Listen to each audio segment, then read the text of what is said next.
afternoon, class. This is your teacher, Miss Judy N.C. Kataxia.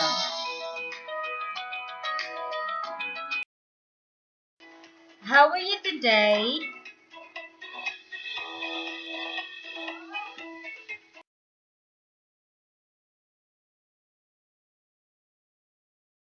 Welcome to PE and Health subject, second semester, fourth quarter, week 2.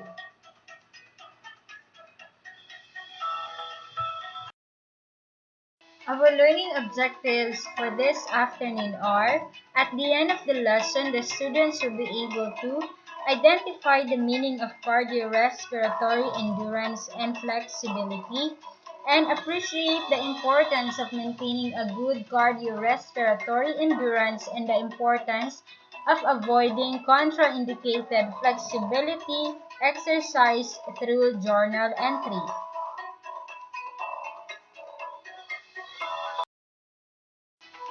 The lesson that we're going to discuss this morning is about cardiorespiratory endurance and flexibility and recreational activities.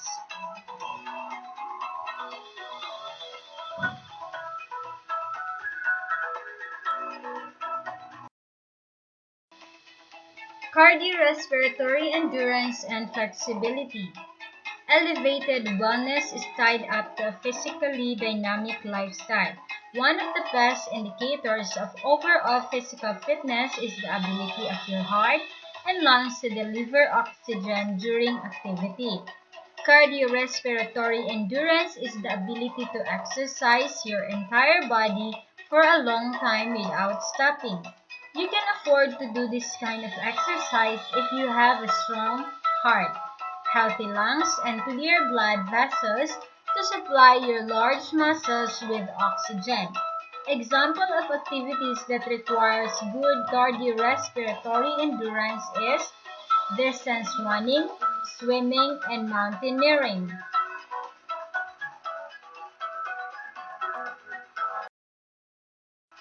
The term cardiorespiratory involves two vital systems. Your cardiovascular system includes the heart, blood vessels, and blood. On the other hand, respiratory system is made up of your lungs and the air passage that bring air, including oxygen, to your lungs from outside of your body. Oxygen enters the red blood cells, and the lungs, on the other hand, help the body get rid of carbon dioxide, and your cardiovascular and respiratory system work together to supply your muscle cells of waste. Together, the two systems help you to perform your work and activities both effectively, with the most benefits possible, and efficiently with the least effort.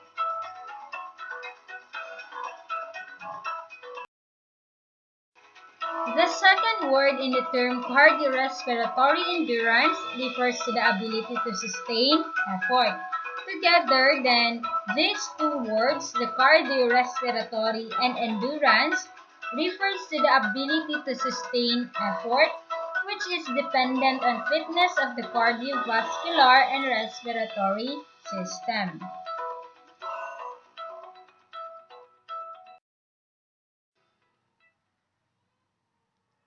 Now let's proceed to the cardiorespiratory assessment. So these are tests to assess the fitness of your cardiorespiratory system. The tests may be done in two settings, the laboratory and the field. The two types of laboratory tests are the maximal oxygen uptake test, also referred to as the volume max test, and the graded exercise test.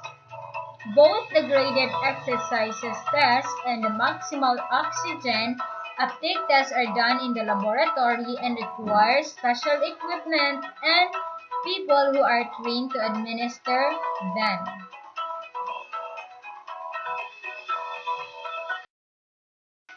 Thus, most people, however, resorted to some form of assessment using practical or non-laboratory tests called field tests. These tests require little equipment and can be done at home or at school. Scores are determined based on your ability to function. For examples include the pacer, the walking test, the step test, and the 1-mile run test.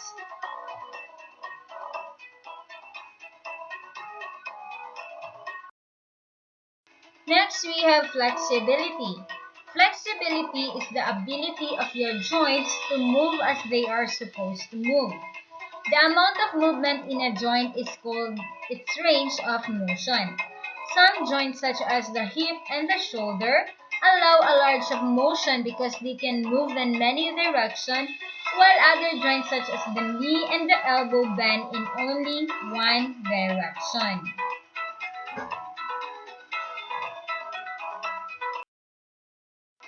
We can say that the amount of flexibility you have is affected by your joints. Flexibility will help you do all physical activities with ease. Performing regular stretching exercises is the best way to build flexibility. But be aware that incorrect stretching can be harmful and can result in joint or muscle injury. Properly selected exercises can be improve your flexibility and provide many other benefits such as helping to relieve muscle cramps. Exercise contributes to increase overall health, but some activities may be contraindicated for you.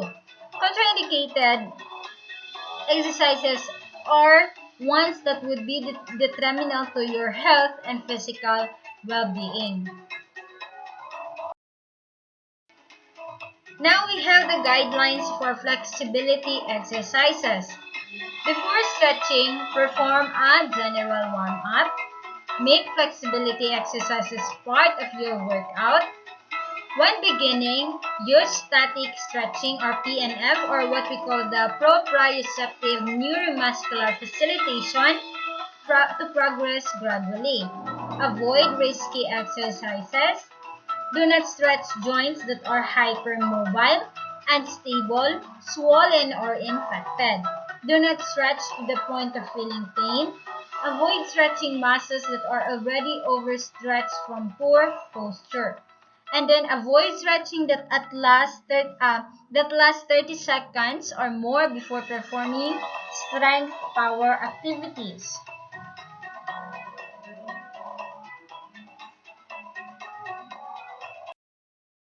The term range of motion or the ROM exercise is usually called ROM or the range of motion exercise refers to the flexibility exercises that are used to maintain the range of motion already present in your joints.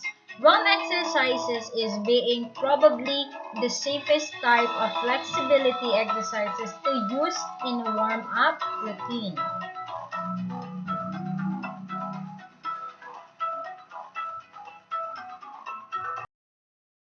When you stretch your muscles, you also stretch your tendons. Tendons are fibrous connective tissues that attach muscles to the bone.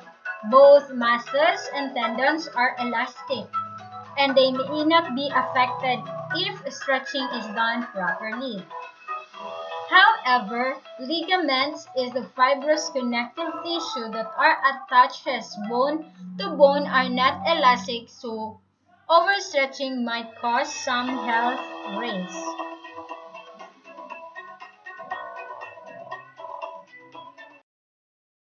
Good stretching exercises do not stretch ligaments for beginners.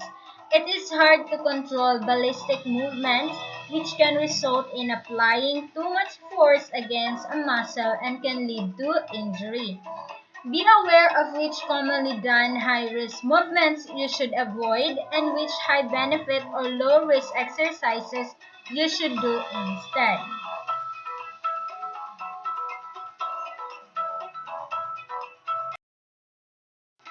So that's all for our lesson this afternoon. I hope you enjoy and you've learned a lot.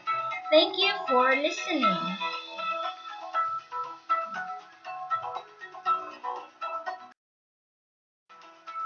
For your activity and for your quiz, just follow the GAITF link on your screen.